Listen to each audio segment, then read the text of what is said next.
Assalamualaikum warahmatullahi wabarakatuh. Islam sendiri, Islam yang mandiri, belum lagi Islam Indonesia, ini beratnya luar biasa.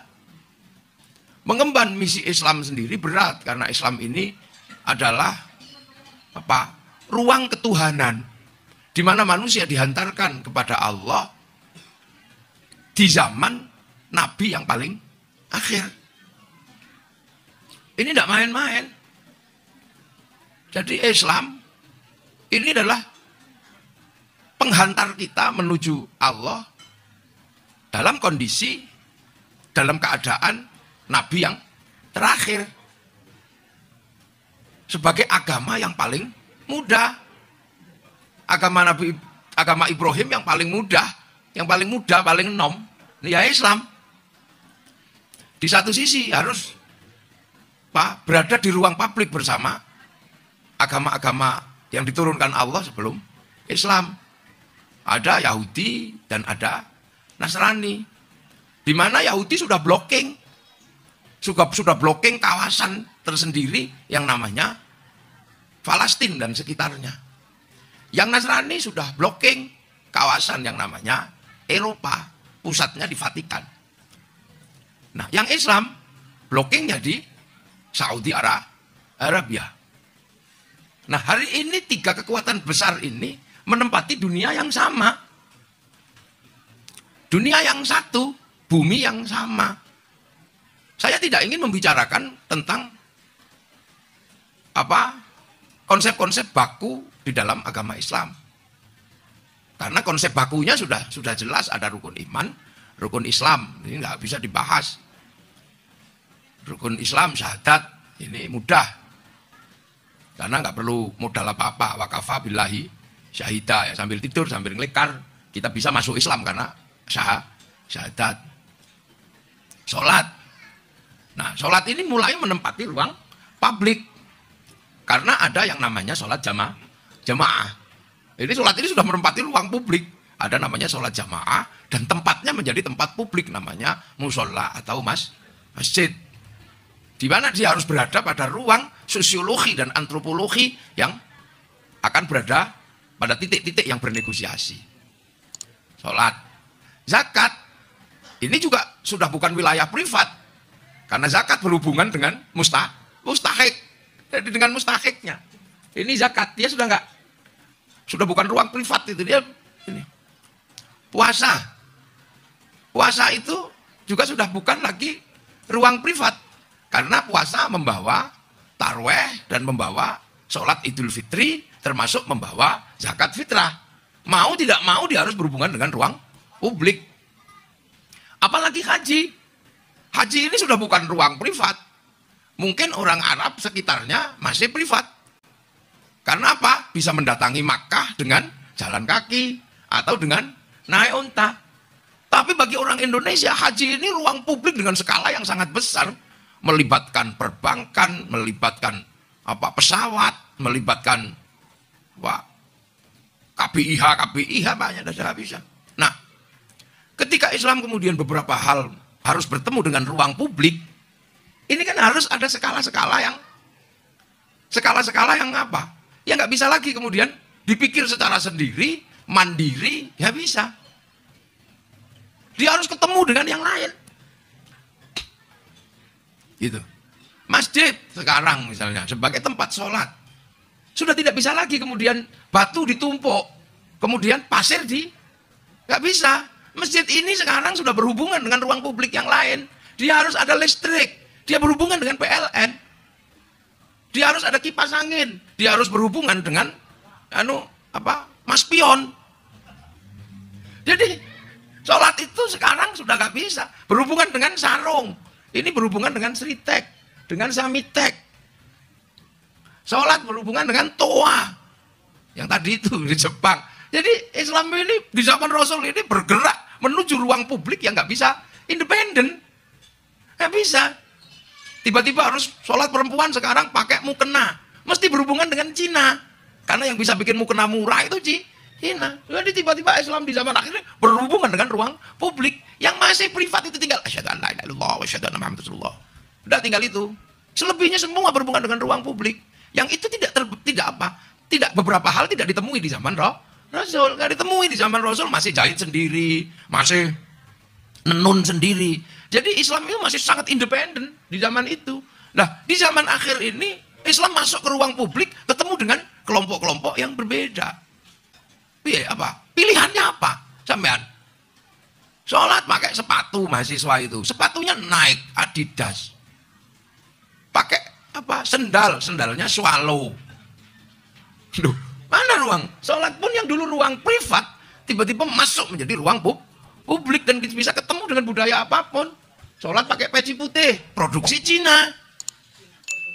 Pakai serban, produksi Cina. Bahkan kemarin saya waktu di Mekah beli serban Yamani itu. Dulu Yamani itu produksi Yaman. Sekarang Yamani yang paling Yaman itu made in Cina. Memang akhirnya Tuhan menciptakan dunia dalam waktu 6 hari, setelah itu made in Cina. Loh, ruang publik. Jadi ini harus disadari betul oleh orang-orang pergerakan. Jadi sholat itu melibatkan banyak orang. Loh, puasa. Nah, puasa di zaman Rasul khaitil abyadi, khaitil aswati. Di Indonesia nggak bisa karena sinar putih dan sinar hitam ini terhalang oleh pohon. Maka di Indonesia puasa melibatkan tarhim. Tasakharu. Sihir-sihirano, sahuro. Itu melibatkan speaker. Melibatkan jam, melibatkan sirene, melibatkan ngabuburit, melibatkan kolak, melibatkan semua. Zakat sekarang orang nggak bisa yang sibuk-sibuk kayak Pak Idris, kayak Pak Kamal gitu, nggak bisa zakat tuh bawa beras itu. Pak Idris nggak punya beras, punyanya ikan. Ikannya seremnya luar biasa. Saya pernah takut lihat ikannya Pak Idris itu. Masuk ikan segede sapi. Saya lihat congornya ikan aja takut. Ternyata itu ikan. Loh, Pak Idris nggak bisa lagi zakat fitrah, terus atau zakat pakai uang. Enggak, langsung antar rekening. Dan ketika berbicara transfer atas rekening, dia berhubungan dengan bank besar namanya Bank Devisa New York yang ada di Wall Street Amerika yang ngontrol perdagangan dunia. Nggak usum. Terus zakat gawa beras nggak usum sekarang, dikeruskan ke uang. Itu melibatkan sistem perbankan. Menghitung puasa melibatkan ilmu falak. Nah, ilmu falak sekarang apakah kemudian orang nengok matahari? Ya enggak, pakai teleskop. Loh, makanya ini dunia baru, dunia Islam baru itu ini. Apalagi kalau sudah berbicara haji. Haji kita di sini nggak bisa. Bahkan orang Arab aja nggak bisa nanggung jamaah haji ketika datang ke sana. Dia kerjasama dengan Paris Hilton untuk bangun hotel Hilton di sekitar Ka'bah. Dia harus berhubungan dengan pemilik hotel Movenpick. Semua di sana pun nggak sanggup untuk membiayai mempercepat orang makan. Kalau nunggu caranya orang Arab makan lama karena kambingnya mesti dikejar dulu. Maka kemudian di sekitar Masjidil Haram ada McD, ada KFC, yang belum ada Jogja Chicken, belum ada Rocket Chicken. Nggak bisa sampai melibatkan dunia sudah. Gitu, melibatkan dunia untuk ngawasi maling di Mekah pakai CCTV. Jadi Islam baru ini terus bergeraklah. Islam yang seperti inilah yang kemudian kita pegang sebagai Islam ahli sunnah wal jamaah. Gitu, bahwa Islam ini di Mekah sana tokohnya Rasulullah. Tahunnya 600. Habis itu geser ganti tokoh, ganti zaman, ganti ruang sosiologi, ruang antropologi. Itu namanya sahabat. Ruang geografisnya beda, sudah bergeser sampai Persia. Habis itu ruang tokohnya ganti tabi'in. Ganti lagi tabi'in, ruang sosiologi, antropologi dan geografinya beda, terus bergerak sampai akhirnya sampai ke tempat kita. Tokohnya beda, zamannya beda, ruang sosiologi, antropologinya beda. Lah, ini yang namanya apa? Syariat. Syariat yang diajarkan oleh Islam itu begitu. Tokohnya beda, zamannya beda. Dan orang tidak perlu kemudian merasa, kenapa aku lahir di zaman pelosok kuning, bukan di zaman sahabat. Tidak perlu begitu. Kita biasa aja kita lahir sebagai muridnya ulama. Ada yang terlahir menjadi muridnya Nabi langsung, namanya sahabat. Hanya dijembatani. Yang tidak ketemu Rasul, syariat itu dijembatani oleh ilmu ilmu yang banyak. Ada ilmu fikih, ada ilmu kalam, dan ada ilmu tasawuf. Nah, ilmu ini yang menjembatani. Ada usul fikih, ada qiyas, ada ijma'. Nah, ini dijembatani. Nah, kita dijembatani oleh itu.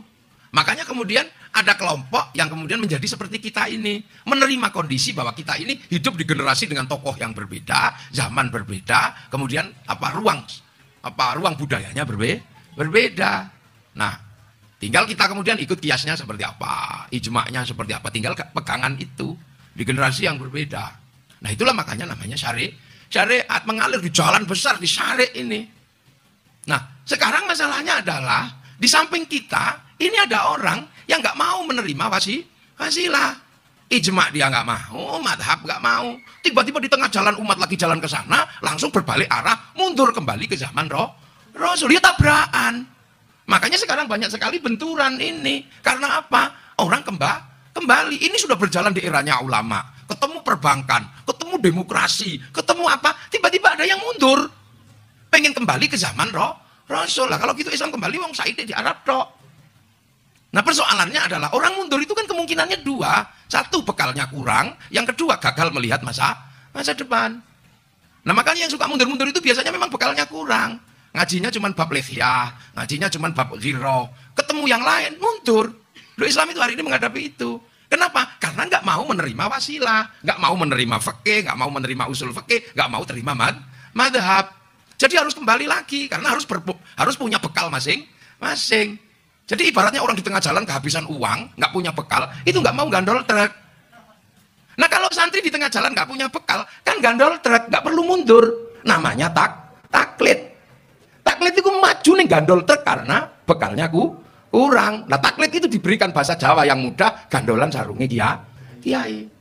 Jadi maju aja terus, gandol. Pancen bekalnya kurang, rapate ngaji, rapate apa, santri punya gandol. Makanya karena santri ini langsung gandol truk, tidak menghasilkan kerumunan di tengah jalan, tidak menghasilkan kemacetan lalu lintas. Nah, ini menghasilkan kemacetan syariat. Karena setiap maju, dia nggak mau pakai bekal yang ada. Mau nganggo wasilah, nganggo truk madhab itu nggak mau. Pakai truknya Imam Syafi'i nggak mau, karena nggak mau pakai madhab. Pengen langsung hidup seperti di zaman Rasul. Ya macet ini jalannya tubruan. Ini era Era demokrasi itu era yang dicita-citakan oleh Rasulullah. Kullukum ra'in wa kullukum mas'ulun an ra'iyati, di mana semua manusia saling bertanggung jawab. Kalau era sebelumnya kan kerajaan yang bertanggung jawab raja. Hamba nggak punya tanggung jawab hak apa-apa. Istri diambil boleh, nggak punya hak. Kesultanan hak mutlak sultan. Kekhalifahan hak mutlak khalifah. Sampai kemudian zaman bergerak, konsep kullukum ra'in wa kullukum mas'ulun an ra'iyati mampu diwujudkan di Indonesia. Ketika raja dan hamba dilebur oleh para pendiri bangsa dengan dikasih nama ra'iyah yang diserap ke bahasa Indonesia menjadi rakyat. Dan satu-satunya bangsa muslim dunia yang sanggup mengambil kalimat ra'iyah untuk menyebut warga bangsanya hanya ulama Indonesia. Terus bayar pajak apa? Tiba-tiba mundur lagi terus ke belakang ke zaman khilafah yang tidak pernah ada contohnya.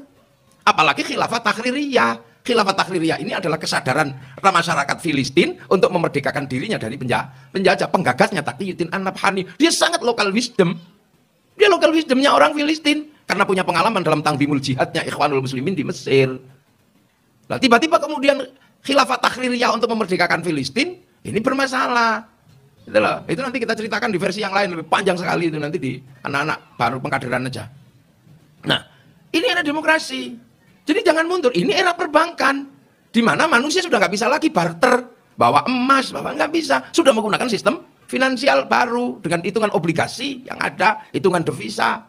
Kemana-mana alat tukarnya uang. Itu dilegalisasi oleh kesepakatan dunia, namanya kesepakatan perbankan. Tiba-tiba mundur bank haram. Ya runtuh akhirnya kaum muslimin. Dan nggak bisa mundur. Mengatakan bank haram tapi pakai uang. Sementara uang produksi bank. Uang itu bukan produk KUD. Mengatakan bank haram, tapi dia membaca Al-Quran. Padahal Al-Quran itu sebelum dicetak, itu penerbitnya utang bank dulu. Lantas dibeli negara. Sama orang mengharamkan rokok, nggak bisa mundur. Cukai rokok 175 triliun diambil alih oleh negara untuk APBN.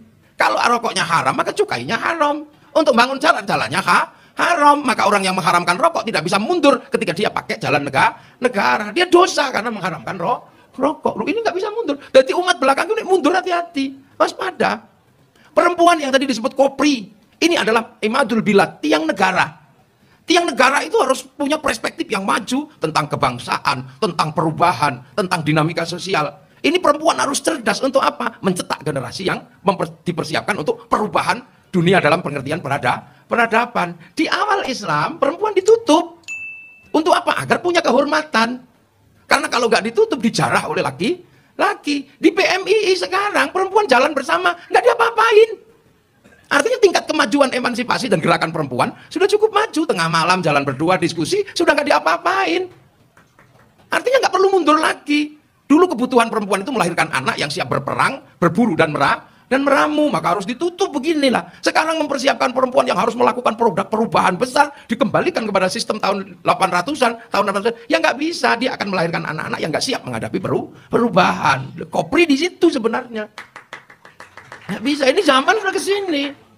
Kan gitu. Loh, era ini nggak bisa mundur, dia harus maju. Lah, yang siap seperti ini siapa? Ya Nahdlatul Ulama yang siap seperti ini. Jadi yang siap seperti ini, Nahdlatul Ulama ini sudah maju. Nah, cerita tentang saudara tua Islam sudah memainkan dunia. Dengan produk-produknya Yahudi sudah memainkan. Nasrani sudah memainkan Eropa. Nah, yang Islam, ini harus terus maju. Menaik ke peradaban tertinggi untuk sampai pada ya'lu wala yu'la alaih. Nah, itu loh. Lah, anak-anak baru kan nggak ngerti. Makanya ketika Islam datang ke sini, itu sudah disepakati. Bahkan kaum muslimin sudah pernah membuat organisasi. Organisasi ketika Islam dinyatakan sebagai ya'lu wala yu'la alaih. Ya sudah, kalau Islam ini terbaik, Islam ini ya'lu wala yu'la alaih, mari kita kumpul, kita buktikan bahwa Islam yang terbaik. Maka lahirlah organisasi MIAI, Majelis Islam A'la. Jadi kaum muslimin sudah pernah yang merasa terbaik, ayo semua lintas organisasi, lintas apa, ayo wis bersatu kita. Bagaimana membangun Islam yang terbaik? Akhirnya masih ribut juga. MIAI itu ketuanya Kiai Wahid Hasyim, Majelis Islam A'la. Jadi jangan dikira orang-orang Islam di Indonesia itu belum pernah bertemu dalam Sawadil A'zam sebagai sebuah kekuatan yang ya'lu wala yu'la. Sudah pernah, ayo buktikan. Nasrani punya caranya, nasionalis punya caranya, Yahudi nggak ada. Apa? Yang Hindu punya caranya. Islam yang terbaik. Mari kita kumpul, kita tunjukkan kita terbaik. Bikinlah Majelis Islam A'la Indonesia, disingkat MIAI. Kemudian Sawadil A'zam ini bergerak lagi, ayo kita bicarakan kalau gitu nasib kaum muslimin. Bagaimana baiknya? Maka kemudian seluruh kaum muslimin membentuk lembaga badan musyawarah yang dikenal dengan Majelis Syuro Muslimin Indonesia. Jadi Sawadil A'zam sudah pernah, tapi kenapa kemudian tercerai-berai? Nah, ini yang harus kita jawab. Kenapa? Ini kan gitu. Masyumi sudah, jadi Sawadil A'zam Islam sudah pernah bersatu. Jadi bukan cuma 212 yang bisa mempersatukan kaum muslimin se-Indonesia. Masyumi lebih dulu, Islam A'la lebih dulu. Tapi kenapa pecah? Karena ketika melihat kemerdekaan, perspektifnya beda. Yang santri Nahdlatul Ulama paham betul bahwa Indonesia itu beda. Karena berbeda-beda bagaimana caranya bersatu. NU mau bisa, Indonesia berbeda. Lah, beberapa kelompok nggak bisa melihat perbedaan Indonesia. Maka ketika berbicara atiullah wa atiur rasul masih bersatu. Tapi begitu lihat ulil amri, 45 persiapan pembentuk kemerdekaan, begitu lihat ulil amri di dalam Dokurit Suzumbi Tusakai, Dokurit Suzumbi Inkai yang dikenal dengan BPUPKI dan PPKI, perspektifnya beda. Sebagian tiba-tiba melihat wa ulil amri minkum, kumnya itu dia sendiri, nggak mau berbagi dengan yang lain. Sementara yang ahli sunnah wal jamaah NU dan yang lain yang masih bisa bersepakat, akhirnya kemudian Sawadil A'zam ini mensepakati yang namanya Pancasila. Tapi sebagian besar melihat ulil amri minkum, kumnya dia sendiri, memaksakan menambah 7 kata dalam Piagam Jakarta, menganggap bahwa Pancasila produk tauhid, apa ada dari dulu. Itu. Nah, kelompok-kelompok ini terus hidup. Problem-problem ini pergerakan mahasiswa Islam Indonesia harus mampu menjawab. Jadi kemudian bukan kemudian santri ini dijepit terus. Islam yang bergerak ini dipahami betul oleh para ulama, terutama para wali, bahwa ketika Islam bergerak ke Nusantara, dia akan ketemu dengan problem-problem masyarakat Nusantara. Karena Islam setelah awal ini, setelah waqafa billahi syahida Muhammadur Rasulullah, ini walladzina ma'ahu, ini para sahabat, asyidda walal kufar, ya perang, ruhama ubainahum ila khulafaur rasyidin. Itu ada fasenya, tarahum ruka'an sujada yabtaguna fadlan minallah wa ridwanan simahum fi wujuh min athari sujud. Ini eranya ulama tasawuf. Baru kemudian keluar nanti akan keluar dari jazirah. Allah sudah menyampaikan dalam firman-Nya terusannya tadi, dzalika mathaluhum fit Taurat wa mathaluhum fil Injil kazar'in, kayak tanaman. Maka di tempat yang jauh tanam. Yang namanya nanam itu medianya pasti berbeda, benihnya sama. Kalau benihnya tetap rukun iman, rukun Islam, tapi medianya beda karena medianya Nusantara. Cara nanamnya ya beda. Gitu loh, nanam baju syar'i, ya di sini beda cara nanamnya. Mestinya baju syar'i itu jubah, sampai sini jubah nggak bisa dipakai nanam padi. Maka kemudian jubah itu dipotong. Potongannya biar nggak hilang identitas syar'inya, potongannya dikasih nama syar'un. Lah orang Jawa nggak punya huruf ain, punyanya monggo botongo, maka syar'un jadi sarung, saruan jadi sarungan, menghasilkan ruang publik di mana santri kalau sholat Allahu Akbar biasa, karena sarung punya lintingan di atas pusar, takbir terbaik di atas pusar, Allahu Akbar nyantol, makanya santri nggak ada yang begini-begini. Dan ini menghasilkan ruang publik, makanya santri kalau takbir enak Allahu Akbar, wes mesti nyantol. Kenapa kemudian tidak Allah? Ini kan yang nggak punya cantolan, khawatir loh. Orang lagi guyon aja serius. Ini ruang publik. Itu mestinya kayak saya, kayak kiai di sini mestinya ya syekhon. Tapi berhubung masuk ruang publik Nusantara, jadi kiai. Nah, syekhon bernegosiasi dengan kiai. Ada kiai Slamet, Kebo, ada tombak kiai Pleret. Seiring perkembangan waktu, kazar in akhraja syat'ahu fa azarahu fastaghladu fastama'ala suqi yu'jibu zurra aliyaqi bimul kufar. Kiai menjadi dominasi. Yang tadinya Kebo kiai Slamet enggak terkenal lagi. Yang tadinya tombak kiai Pleret enggak terkenal lagi. Yang menempati ruang publik siapa? Kiai Haji. Lo itu cara bergerak. Loh gitu. Dulu ini namanya apa, orang kesini namanya sholat, tapi menempati ruang publik bernegosiasi dikasih nama sembahyang, nyembah Sang Hyang. Sampai akhraja syat'ahu, keluar kemenangannya. Sekarang sembahyang itu ke masjid. Orang sudah lupa sembahyang ke tempat yang lain. Loh, ini kan penguasaan terhadap ruang publik. Nah, itu siapa yang ngerjain semua? Ya, generasinya para wali. Sampai akhirnya membentuk sebuah sistem dikenal dengan nama wilayah, karena al-wali mampu membuat ruang publik yang kemudian menghasilkan batas teritori namanya wilayah. Al-wali meninggalkan wilayah. Itu monumen-monumennya ada, bisa kita ketemu. Masjid Patok Negoro. Ini masjidnya keraton. Karena Senopati Ingalogo Sayyidin Panoto Gomo. Lu ini ada. Jadi jangan dikira ini itu produknya produk musyrik. Tapi bagi yang tidak melihat negosiasi dengan ruang publik, taunya sumber yang di sana, ibarat tamu, taunya harus disuku air. Air itu dari sumur. Sebagian orang sudah tidak mikir sumur, angkat airnya, kasih teh, kasih gula, ada es teh. Ini ruang publik, ruang privatnya sumur. Maka ketika tamu disuguh es teh, nggak usah komplain, ini dari sumur apa enggak. Nah, tapi bagi orang yang tidak mengerti ruang publik, bernegosiasi, disuguhi es teh, golei es teh yang jero sumur, lah nggak ketemu. Qurannya mana ini, hadisnya nggak bisa. Golei es teh yang jero sumur, ya nggak ada. Tapi semua orang tahu bahwa es teh itu sumbernya dari sumur. Loh, itu ruang pergerakan ketemu dengan perbedaan wilayah, kan gitu. Nah, itu terus bergerak. Lah, ketika ruang-ruang negosiasi publik menghasilkan peradaban yang kemudian dibatasi oleh teritori namanya wilayah, artinya pasti bahwa yang membangun ini adalah para wali, karena al-wali meninggalkan wilayah. Jadi desainer Islam di Nusantara ini adalah para wali. Maka menjadi aneh ketika pengakuan ruang publik yang namanya kerajaan adalah jejak khilafah, tapi tidak mengakui para wali. Maka cerita sekuat apapun membangun cerita tentang ruang publik yang namanya kerajaan bagian dari Turki Utsmani, ini adalah cerita bodong. Karena menganggap hubungan khilafah, tapi menolak para wali dan peradaban para wali. Yang utuh siapa? Ya NU, santri. Peradabannya diterima, ruang publiknya diterima. Podo karung Islam no Gajah Mada, Gajah Ahmada. Wis telat karena sudah mendoakan orang mati aja nggak nyampe, ini malah Islamkan orang mati. Jadi Islam ini ada yang mundur, menurut sampean hati-hati dan waspada. Karena butuh orang-orang pergerakan untuk memahami ini. Jadi aktivis-aktivis pergerakan mahasiswa Islam harus paham ini. Karena kalau enggak, ini yang mundur ini nggak bisa dibendung, Pasti mundur. Orang itu kalau kalah mesti mundur, perang kalah mundur, pacaran kalah, aku mundur, alon mundur tetap. Nah, ini nggak bisa mundur. Itu makanya kemarin misalnya agar nggak mundur, Pak Idris membuat sebuah perguruan tinggi basisnya telekomunikasi, bikin itu. Pak Idrisnya maju, santrinya mundur, tiba-tiba kembali ngurusi jenggot, ngurusi apa lah ya, mundur ruang publiknya. Ini Islam itu syarek, berjalan terus, nggak bisa. Ruang publiknya terus berjalan, akan terus berkembang. Lah itu namanya ahli sunnah wal jamaah. Jadi wal jamaah ini terus bergerak, nggak boleh mundur. Nah itu. Yang tidak berubah itu ya syahadat, sholat, zakat, puasa, haji. Walaupun Parangtritis itu banyak sekali pasir, haji tidak bisa dilakukan di Parangtritis. Harus tetap kembali ke Makkah, karena di sana ruang privat. Nah, dalam situasi seperti ini kan kemudian kita berbicara tentang pembentukan bangsa dan negara. Karena Islam ketika datang mampu menghasilkan wilayah. Artinya batas teritorinya ada. Dan batas teritori itulah yang kemudian menghasilkan kesepakatan besar namanya Negara Kesatuan Republik Indonesia. Itu kesepakatannya. Kemampuan para pendahulu, kemampuan para wali, para ulama memahamkan Islam kazar in akhraja syat'ahu, inilah yang akhirnya mampu merukunkan. mampu merukunkan situasi di mana Arab satu bangsa akhirnya pecah jadi puluhan negara, Eropa satu bangsa pecah jadi puluhan negara. Nah, kita kebalikannya, puluhan bangsa mampu bersatu dalam satu negara, Kesatuan Republik Indonesia. Sistem penjagaannya kayak apa? Ya sistem penjagaannya ya dinamikanya seperti ini. Tidak bisa lagi mundur.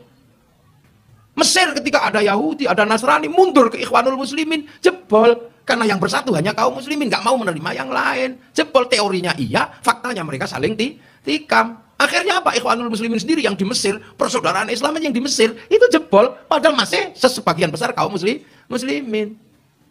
Itu Hizbut Tahrir memerdekakan Filistin. Atiullah wa atiur Rasul, begitu ulil amri minkumnya, kumnya ya Hizbut Tahrir sendiri, jebol dari Filistin. Tapi agar ideologi ini tetap menjadi ideologi dunia, maka kemudian dihubungkan dengan khilafah ala mindajin nubuwah. Ini adalah khilafah tanda-tanda hari kiamat. Memang dia nggak ngerti. Ada yang sepakat dengan khilafah tanda kiamat, ada yang nggak sepakat karena hadisnya itu dianggap hadis lemah. Tapi bagi yang sepakat ketika khilafah adalah tanda-tanda kiamat, maka khilafah itu nggak usah dipikir. Karena khilafah itu tanda kiamat, maka nanti kalau kiamat itu mau datang, khilafah pasti ada. Seperti uban, nggak perlu dipikir. Kalau sudah waktunya tua, pasti tumbuh. Nah, makanya karena diperjuangkan di era yang tidak tepat, belum waktunya, karena dia bagian dari tanda kiamat, maka kiamatnya yang ditarik maju. Maka kemudian lahirlah Ustadz ahli kiamat. Kiamatnya tanggal 15 gagal. Nah, yang menarik cerita kiamat sudah dekat itu kan sudah banyak, nggak cuma di Indonesia.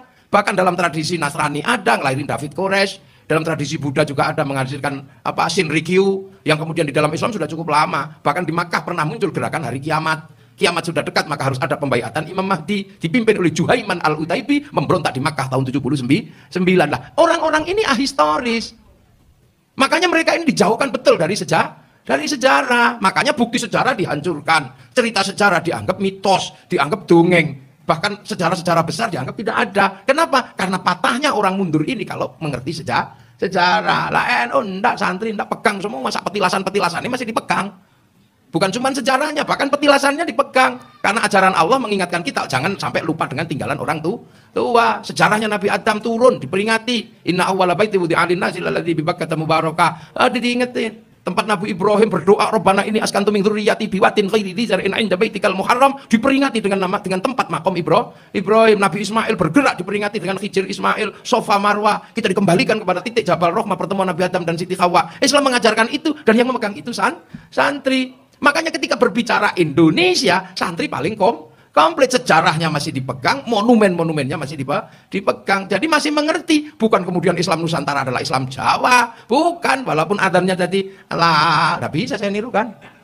Khayalah salah, tapi emang angel. Dan Jawa, ilatku itu ya Jawa tapi angel. Gimana tadi itu? Ya kayak gini. Saya yang ingat kalau orang Jawa itu adzan memang beda sama orang Arab. Terutama adzan subuh. Kalau orang di Arab kan sholatu khairum minan naum, itu Arab. Kalau di Jawa beda. Sholatu khairum minan naum, sholatnya pendek, tidurnya yang panjang di Jawa. Nah, ini pergeseran dunia. Nah, percepatannya ini sudah luar biasa. Pemain-pemain baru muncul. Pemain lama juga sudah mulai habis. Dulu pemain besar namanya Konsili Vatikan, disaingi sama Anglo-Saxon, saingi sama yang namanya disaingi dengan yang namanya ini Shanghai Corporation. Piramidanya semakin naik, permainan dunia semakin nggak banyak yang terlibat. Urusan finansial keluarganya Rothschild, Rockefeller. Urusan informasi adalah Google bersaudara. Urusan mencari teman, urusannya Facebook.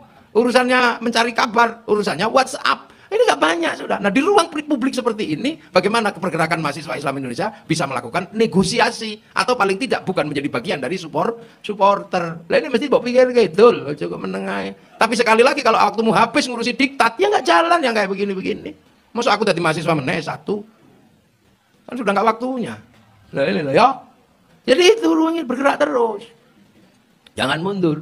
Gitu. Nah, wilayah ini sudah bergerak dan sudah jadi. Makanya pergerakan mahasiswa Islam Indonesia, ini Islam ini berdiri sendiri, Indonesia berdiri sendiri, tapi di Indonesia include Islam dengan gayanya orang Indonesia. Syekhun Ustadzun jadi kiai, seperti Ades Indonesia jadi Aqua, seperti Rengginang bungkusnya Kongguan, itu versi Indonesia lah. Ini jalan terus. Nah, yang bisa memegang seperti ini tinggal santri ya. Mungkin inilah yang bisa saya sampaikan untuk jadi pengingat kita semua. Ini masih panjang, ini mukadimah aja belum seperempat saya. Semoga semua dalam ridha Allah Subhanahu wa taala dan kita semua menjadi kader-kader pergerakan untuk meneruskan ajaran Jamiah Nahdlatul Ulama dalam ruang Ahlussunnah wal Jamaah. Assalamualaikum warahmatullahi wabarakatuh.